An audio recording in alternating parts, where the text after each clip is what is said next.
YouTube? It's your boy Dan, aka aDrive. Bringing you guys episode 15 of our Road to Regionals series here, where I learned the VGC 2017 format and ultimately compete in St. Louis on March 4th at the St. Louis Regional. We have a very special guest yet again. His name is Cybertron Zeng. Hey guys, thanks for having me on this again. I'm really excited. Yeah, man, you sound so excited, Aaron, I have to be honest. I'm super pumped, man, super pumped. He's hyped, I'm pretty hyped. We got Aaron on here again, and one of the main reasons, well, there's many reasons why I wanted to have you on another episode. Very excited, so thank you again. But this team is based off of a team that you created, your Double Duck San Jose team, right? Or at least you took it pretty far. So maybe give us a little background, if you can give me like a little blurb as to what made you ultimately decide to bring, you know, Golduck, Pelipper squad to San Jose. Yeah, so I used Pelipper Golduck super on in the beginning of the season because a lot of people's teams were just really weak to it. Like, a lot of people were using stuff like, you know, Coco, Garchomp, Celesteela, Marowak, and a lot of teams just didn't have very good water resists, and so Pelipper Golduck applies immense pressure right from the start. The Z move from Golduck under the rain is one of the strongest attacks you have in the metagame, and Pelipper puts on Tailwind pressure as well, and it's one of the few Pokemon that can really use Tailwind viably while hitting offensively. So it was a really good core to work with, and I surrounded it with, like, you know, Lele, and I had banned Metagross as well, so it was like two modes to hit really hard, and it was definitely a good call, I think, for the earlier metagame because people are just really underprepared for weather or for rain specifically. Now other people are using, you know, their own weather to counter rain, or Gastrodon, for example, which does give rain some trouble, but it's definitely still really viable, and it's a really fun core to work with. Sweet stuff. Yeah, I wanted to try it out. I definitely don't think this will be my final team before St. Louis, but I wanted to give it a shot and get an understanding for it, because I feel like the best way to learn how to beat something is to use it yourself, right? And try to get an understanding for it. And before we get too far, question of the day today, and also guys, if you're enjoying this series, hit that like button as always, gotta throw that in there. But our question of the day today is, what is your favorite choice user in VGC? So you guys could take a moment to write that out. And Aaron, I wanted to talk to you about this choice scarf, choice specs type of thing. We've seen Lele with scarf, quite common actually. Garchomp often runs a scarf, and Golduck Z obviously. You see Finny with the specs. So it's kind of weird, in my opinion, running choice items in VGC because it can feel so limiting at times. But what are your thoughts on you know, choice items in VGC, and what to you is like a limit on how many you should have on a team? And then what would you say your favorite is in the format right now? Yeah, that's a really good question. I think historically choice items have actually been really good in VGC. Like, if you look at the world champions and their teams, we've seen a lot of scarves, Scarf is really the most common one. I know, I think Sejum Park won Worlds in 2014 with Scarf Gardevoir. But I don't know, typically I think it's really hard to have more. If you have like 3 choice users all on one team, then it's pretty limiting because choice items are incredible, but obviously the one major downside is that you give up protecting, and once your opponent knows your choice, they can also play around that. And so much of VGC is information management, and if your opponent's able to predict a little bit easier because they know you can't protect, then it just helps them out a little bit. But there are a lot of viable choice users in this format. I think you mentioned a bunch. My favorite one probably still have to be Metagross, just because I think it's a Pokemon that people haven't been using too frequently, and it's just really strong next to Tapu Lele. Like, that was basically the first core I played with in this format, and I still think Lele Metagross is super solid. But yeah, choice users, like, definitely really viable and still really strong. Like, just because you're limited to one attack doesn't mean that it's bad by any means. It's really just supporting it properly with the right team, making sure you have options for switch-ins, and making sure, like, even if your opponent knows your choice, like, you can still outmaneuver them. Sweet stuff, man. I like that. I like that. You hear this man spitting the knowledge, guys. Be sure to check out the description below. For Aaron's channel, go drop him a sub. Show some love on his videos. He uploads Road to Ranked, which is similar to our series here, except he is not going to regionals. He's probably going to Worlds. So it's a little bit different, but you can get that expertise, the expert thoughts there. But let's jump into a match, man. Thank you again for joining us, and let's make it happen. It's time for some Battle-In to go down. And yeah, man, that's cool stuff. I do like the Metagross, though. I gotta go catch me one of those. I gotta catch a shiny one, though, because that thing is gonna be beautiful. It is literally, I think, one of the coolest looking shinies. It's so good, man. But so with that Metagross, while we're waiting for the battle, I seen you try to take advantage of that Psychic Terrain with like Zen Headbutt, and then you were running like Banded Meteor Mash. I think you had Banded Bullet Punch, and then what was the 4th move? Earthquake, which actually hits a lot harder than people expect because it covers things like Muck and Magnezone. Nice. All right, so we got our first team here. It looks like this is a Double Duck lead screaming matchup here. I think I should totally lead Double Duck. He doesn't really have the best responses to it. And then in terms of Pokemon in the back, I do like, I don't have HP Ice on Coco, which is kind of a bummer. I kind of like my P2 because I have Bolt Beam on it for the Garchomp and the Gyarados. I like that. Yeah, and then I think I would like to figure out a way to deal with the Muck a little bit better. So maybe Coco, or I don't really see Bulu doing a ton in this match. Kartana is AV, so that could be decent with the Sacred Sword into the P2. What would you say in terms of the fourth? Yeah, I would say it's either Coco or Kartana. Yes, definitely agreed. You can make a case for both. Personally, I think I like Kartana a little bit more just because Muck can't poison jab it, so its only means of offense against it is knockoff. Yeah. Whereas with Coco, we suffer a little bit more because the answers against Muck aren't that great here. Like you said, Bulu, not too much of a reason to bring Hero against it, especially with Arcanine on the team, but in general, it doesn't hit for too hard. Like Muck basically just walls it, and it's kind of helpful against Porygon, but we do have Toxic on your Porygon here, so that also helps in the Porygon mirror match. Yeah, cool, let's do it. We're on agreement there. And this looks like a pretty good opportunity for us to take advantage of the weather on the first couple turns here and really use that Golduck Waterium Z and also put the pressure on with Ice Beam too. We could, I've seen the double protect on turn 1 to scout for their protects, then Encore them. That's kind of cool too. So there's a couple different options here, but he's gonna lead Arcanine Coco. So that's actually really good for us because unless he's Scarf Coco, which I don't think he's gonna be Scarf Coco. Yeah. we could really just target into that Coco slot. So kind of what I'm thinking here is I don't really see a reason not to burn my Waterium Z right now, if I'm being honest. So I'm thinking that I would go Waterium Z Hydro Pump into the Coco slot and then maybe go for a Scald into the Arcanine slot. Just really go full offense here because the worst case scenario is he protects with Coco and then Arcanine might Wild Charge into one of my two. But I really don't think there's a whole lot he could do other than that.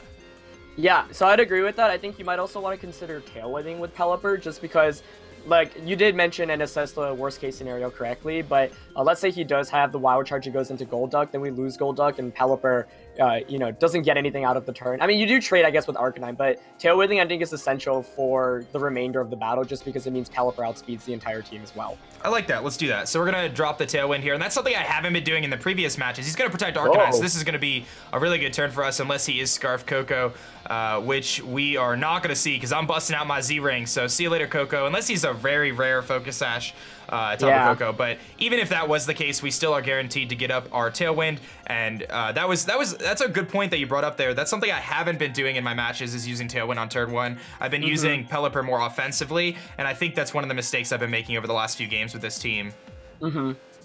Let's see. Is it Sash? That's it. Yeah, no, he's dead. Wow. Okay, I don't know what he was thinking, but I'll take that. Yeah. I'll take that. So that works out. So it's Aaron pulling out all the plays right there, predicting the Protect Arcanine, getting our Tailwind up and giving us just a tremendous amount of momentum here on the first turn. I don't think he could have had a better first turn. That was good.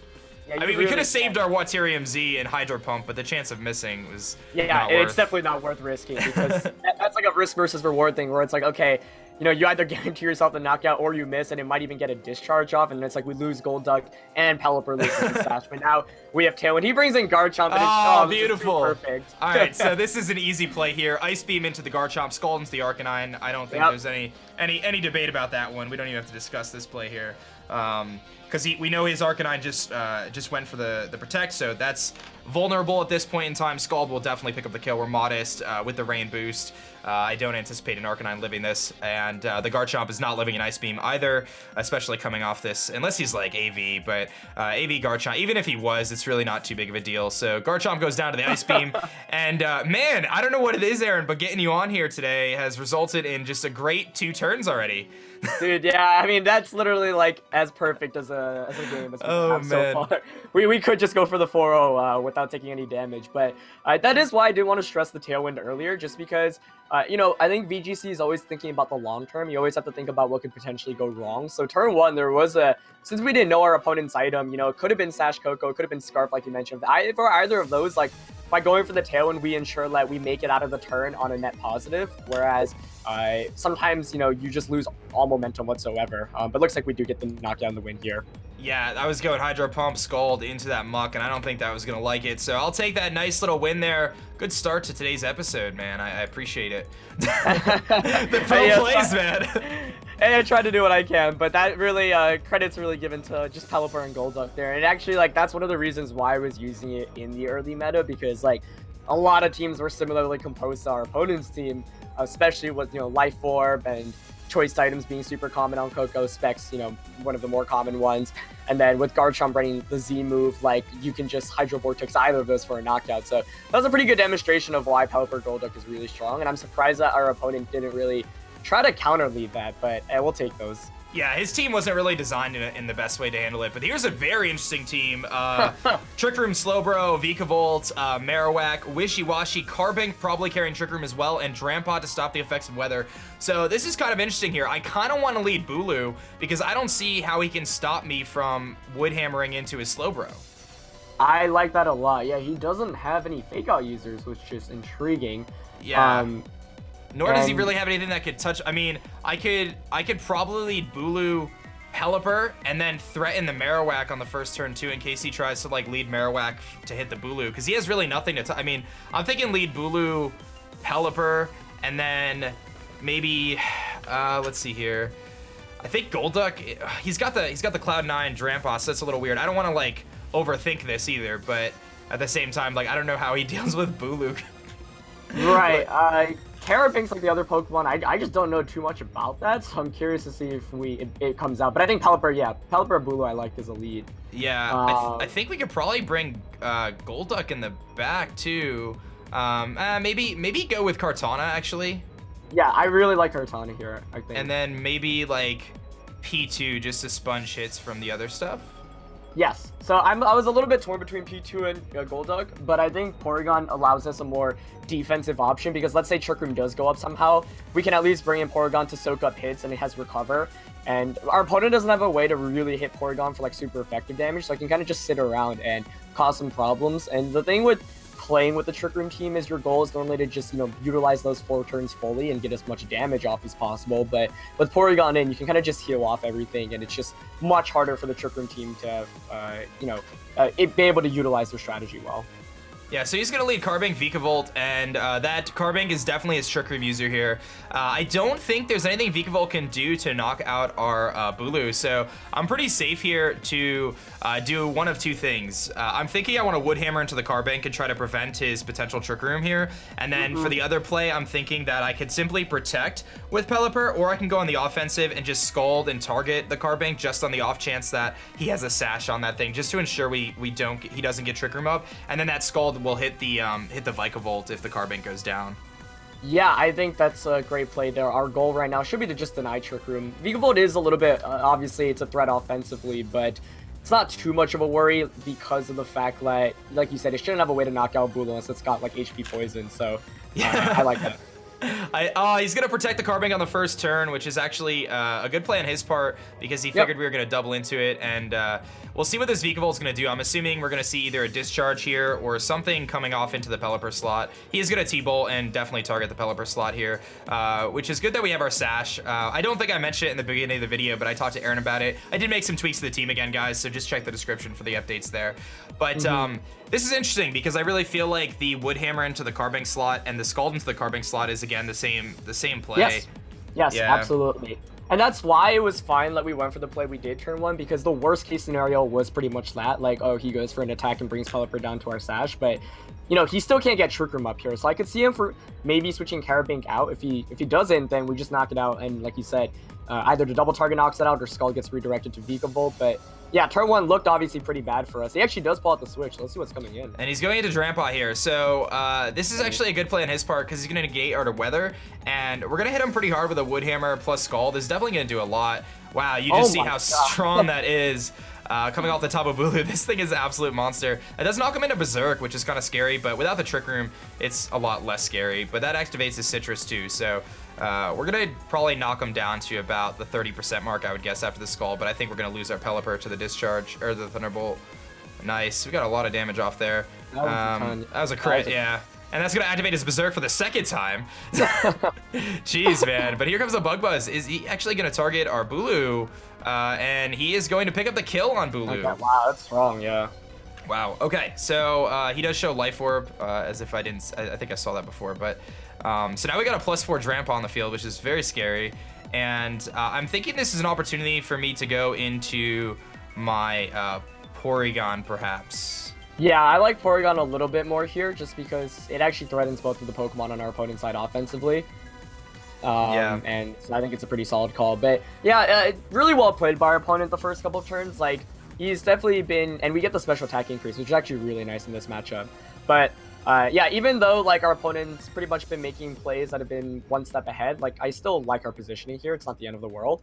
Yeah, I'm leaning. Oh, sorry. I was just gonna say I'm leaning towards Ice Beam into the Drampa and protect Pelipper here.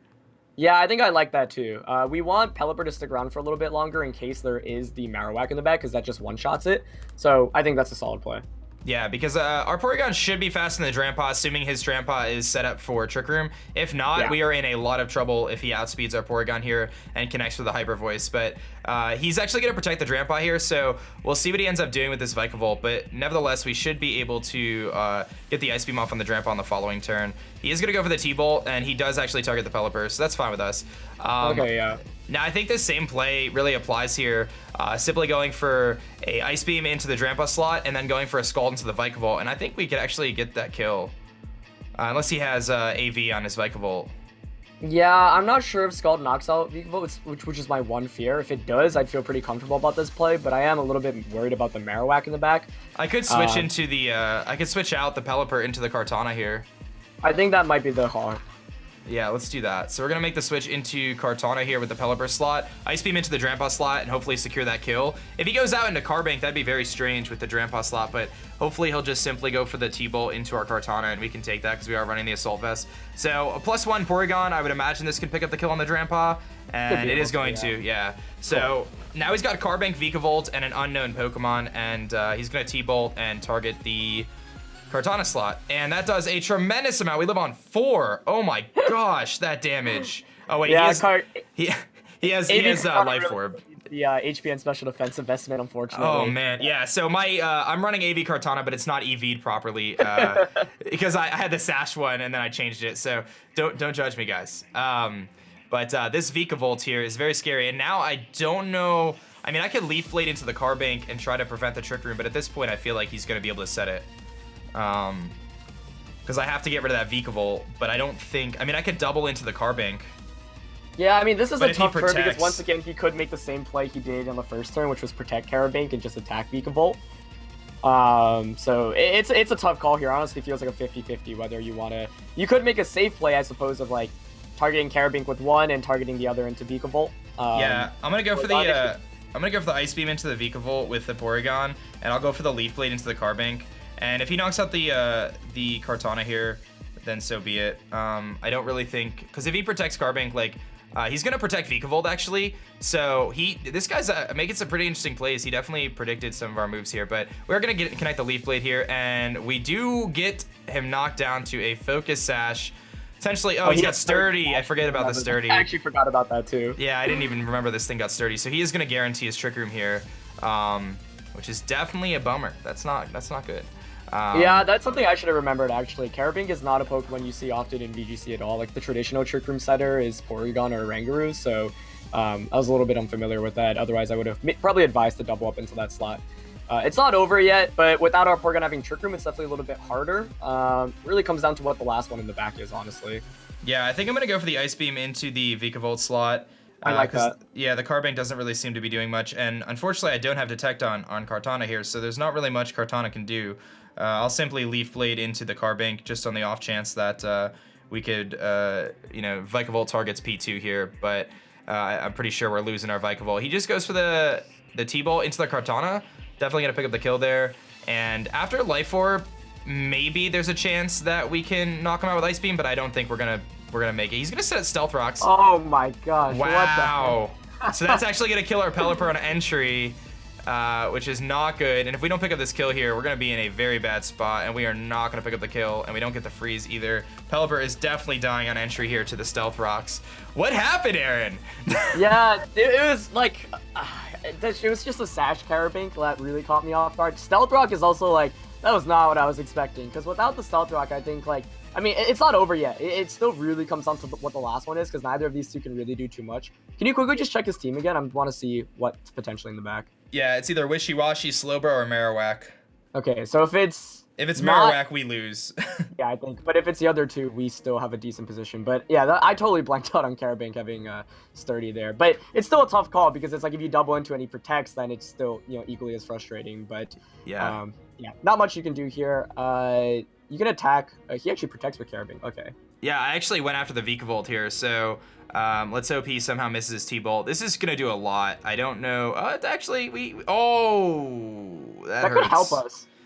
That hurts though. If we get fully paired, it's gonna hurt. All right, so we give it to the Vikavolt, and it's gonna, like you said, it comes down to kind of what his last is. If it is like a wishy-washy, or potentially Slowbro would probably be the best case scenario, but I doubt he brought both Trick Room setters. So I think we're gonna see. Oh, it's wishy-washy. Okay. So basically, I need to get a T-Bolt off into that wishy-washy and knock it down, but it's gonna stay in that school form. So. Pretty sure I just have to go for the T-Bolt here into the wishy-washy slot. Yeah, I think this game's caught me off guard because Carabank and wishy-washy, like, you really never see those traditionally too much. If Thunderbolt does bring it under 50%, that'd be so good because then we could start recovering. Yeah, it's actually got to go even lower than that though. It's got to go down to 25%. Right. Oh, you're right. Yeah, I'll just go for the T-Bolt into the wishy-washy. Hope we don't get paralyzed and hope we paralyze that. But he actually goes for the protect, so he saw that coming a mile away. I'm not surprised actually. I wonder if he's reversing Trick Room here. Yeah, I think it's just the Carbink. He's gonna explode the Carbink. What are we watching right now? What is happening, man? What is happening? Oh my. What normal gem? Oh my goodness. I just dropped my stylus. We survived that. Alright, so we need to get a recover off here, but I think Trick Room ends, doesn't it? I think there's one more turn out. Yeah, we have one more turn. Guys. So I definitely have to recover here. Yeah. All right, we got to get this recover off, and then we need him to miss all his hydro pumps and not get fully paired. Wow. Yeah, normal gem, explosion, Carbink with Trick Room, protect, sturdy. This guy, this is the new meta right now, and he's Waterium Z. Oh man, what is going on right now? Yo, we're gonna totally tank this though. He's gonna. Yeah, we should survive this. We're not living a second one though. Like if he when he hits this and then he goes for hydro pump, it's over. Like we're done. So it's a question. I mean, we still have recover, and so if he misses one, that's huge. I don't think this should knock us out. No. Yeah. But we definitely need him to miss. Oh yeah, Trick Room expires here too, which is unfortunate. Yeah, we're gonna recover and hope for the Scald. He's gonna surf. So okay, I think that's it. Yeah, I think that's gonna be game.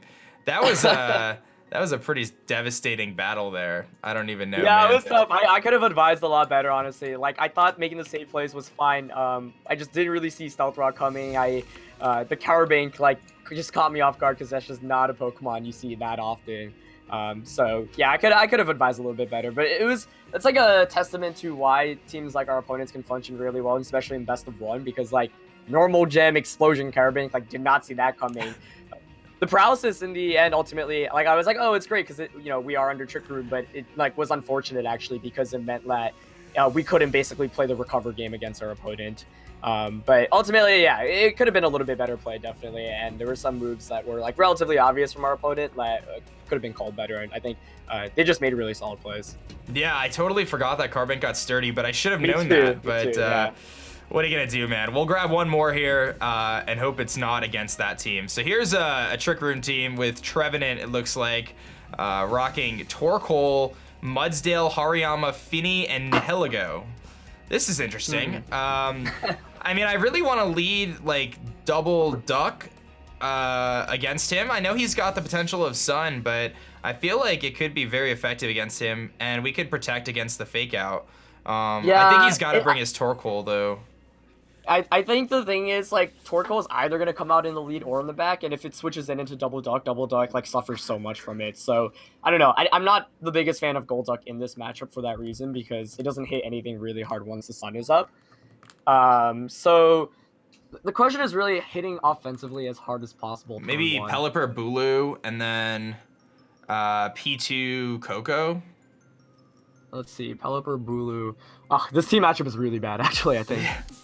I honestly like having Pelipper in the back in the off chance, because if he leads Torkoal, it's really bad. This is tough. Yeah, I mean we could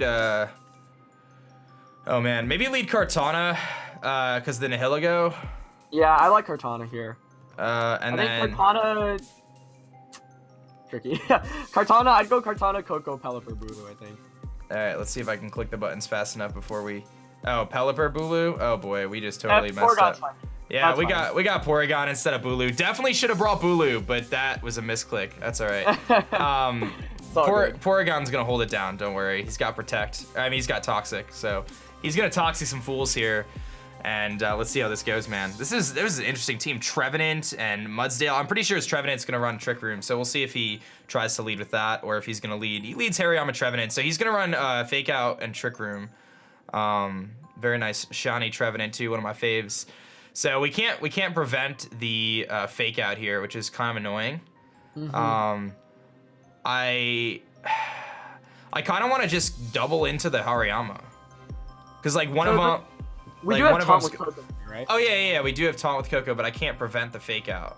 Right, so the question is, you could like taunt the Trevenant just hoping, like, because Coco, it either get fakes out or it gets an attack off, so taunt is like, might as well just go for it. The question is what you want to do with Kartana here. You could target Trevenant with, I wonder if a crit Night Slash knocks it out. Let's try it, I mean, he's gonna Fake Out one of them, I feel like, but let's go for the, yeah. He's definitely gonna Fake Out, yeah, but it's like, by doubling up here, if he doesn't Fake Out Coco, then we do get the taunt off. Which would be ideal. He goes to the Fake Out into Coco, so he was ready. He was Reggie. But we'll get the Night Slash off. We need that crit Night Slash ASAP here, and we almost, it was the crit, but not quite enough.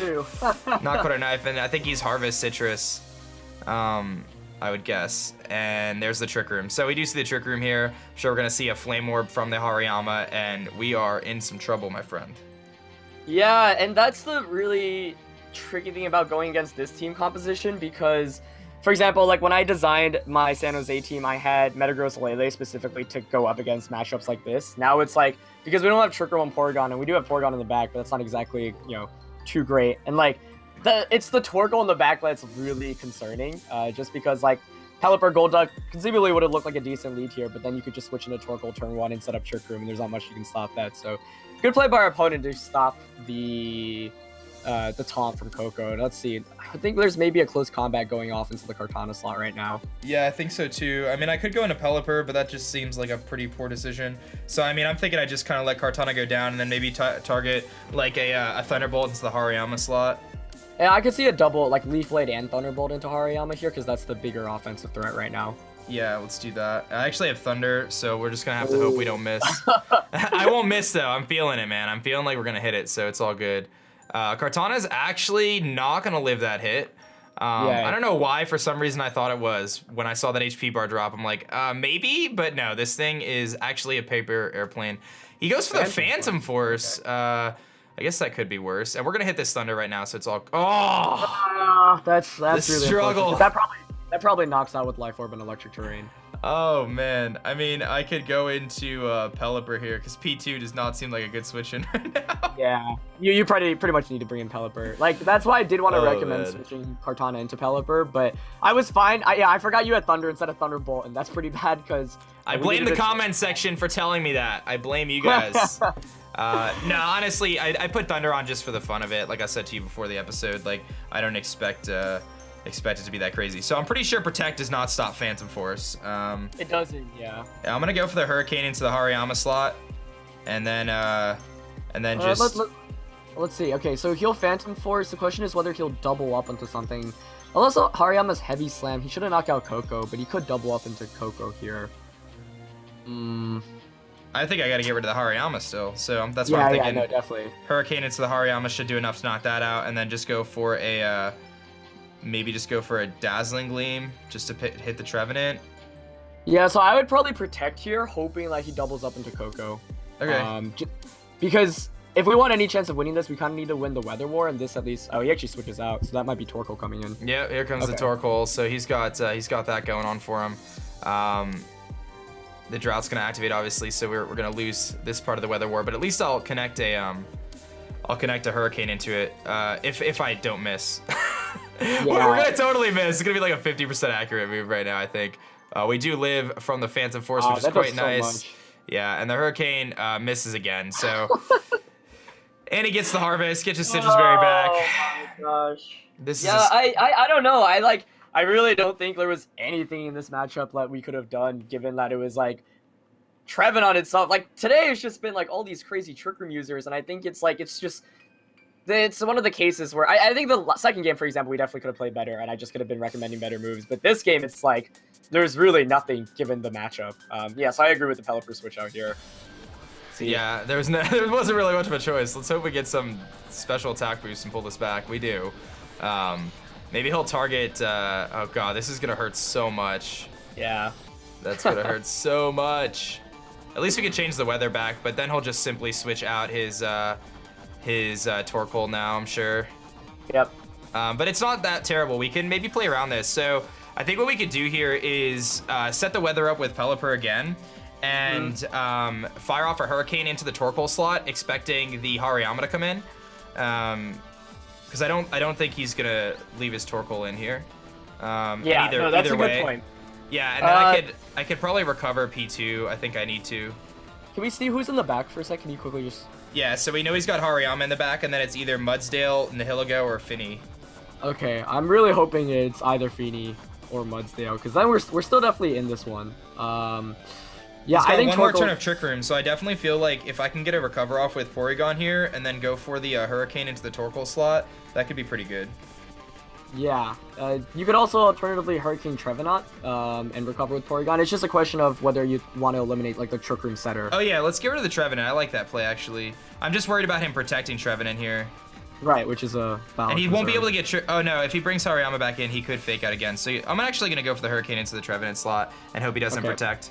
If he does, that's going to be a bummer. He's actually going to activate a Z move here. The heck? He's got the Bloom Doom.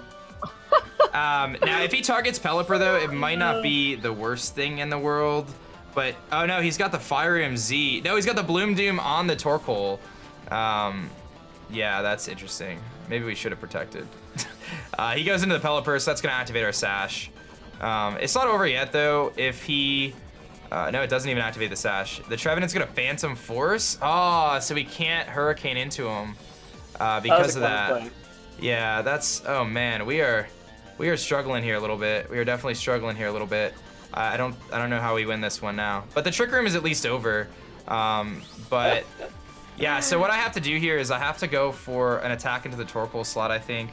And then we don't really have much here because Porygon can't solo everything. I can't like that's just like the nail in the coffin, the Z move from Torkoal, because that's the only option in which like that play works out for our opponent. Which is why these games are so tricky in best of one, especially these Trick Room teams. But now, presumably, I mean, Phantom Force is obviously going into Pelipper, so not much we can do other than like doubling into Torkoal. But our opponent just has to protect Torkoal here. Yeah, and I'm sure he's going to. I'm going to just do that. I'm going to double into Torkoal and hope he just maybe doesn't have Protect or something. He's going to switch out the Torkoal, and he's going to go into the Nihilego. So we're actually going to pick up the kill on that, I think, because I went for a Scald and Ice Beam into that slot. Actually, we might not. I don't know. This thing is very specially bulky. We might. We have the special attack boost. And we get a burn, too. So we definitely are going to pick up the kill. But he's going to be able to pick up the kill on us. And he's got a Hariyama in the back. And we can't kill that. So I don't think we can win this one. Yeah, this one, like, I just can't believe the Grassium Z on Torkoal, too. Like, your typical item on Torkoal is, like, Charcoal, Heat Rock. Yeah. And so I was, like... Basically, that play made sense because it was like Torkoal has to switch out here, but he ended up not switching out, and that was super, super bad. But now you go in the back. Yeah, I mean, it was definitely still doable, but the lead positioning was just super tough, and I don't know. It's really hard to play against Trick Room against that kind of team comp because even if, for example, if we let Pelipper Golduck, he just would have switched into Torkoal turn 1, and Trevenant presumably can take a Hurricane. Yeah, man. So that didn't go as well. We could assume that this one's over. He's gonna set Trick Room and go for the fake out here. So that is that. I normally would not run. I'll give this guy the satisfaction of close combat against my Porygon here and winning the match. But I think we can pretty much wrap this one up, Aaron. Thank you again for joining us. Sorry that we ran into some very strange teams, and I'm sorry that my Double Duck team is not quite what yours was. I tried to mix it up, try some new Pokemon. There's no need to apologize, man. I mean, I think Game 2, I definitely should have been, like, there were a lot of plays that I kind of missed out on, and I was, like, content trading and making safe plays, but Vikavolt just did way too much, and like we could have shut it down pretty early on. And my inexperience with Carabank obviously showed as well, given like definitely our inexperience. That thing carrying Sturdy is like, what was that? Oh my goodness! Yeah, but because it's like if we doubled up into it, like I think we would have just won that game because Strickland wouldn't have gone up, and then Porygon, you know, we had enough resources. But this third game, it really was like it was just an awful team matchup. Like it's like as someone who's using like offensive double, you know, a rain team, like that's like the last thing you want to run into because there's the fake out option, there's the trick room option, and there's a fast now ego in the back as well. So I think missing the Thunder was definitely a little bit unfortunate. And then yeah, I mean Grassium Z on Torkoal, like sometimes best of one, like you do just get caught off guard by opponent's items, and that's something where it's like, oh, if we knew about that, obviously could have played around it. But really interesting tech from our opponent that was really smart as well, honestly. Yeah, both times we lost. I mean, we could say that we made mistakes, but you can also say that the other person made the right plays too. So, you know, you can't beat yourself up too much, man. So, anyway, thank you again, Aaron, for joining us and spreading all the knowledge, guys. I can't encourage you enough to please go check out his channel. Again, I've been binge watching his Road to Ranked series, and you guys should as well. All the information is in the description below, and hopefully we can have you back on again, man.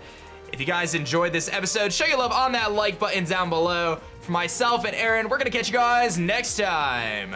Peace.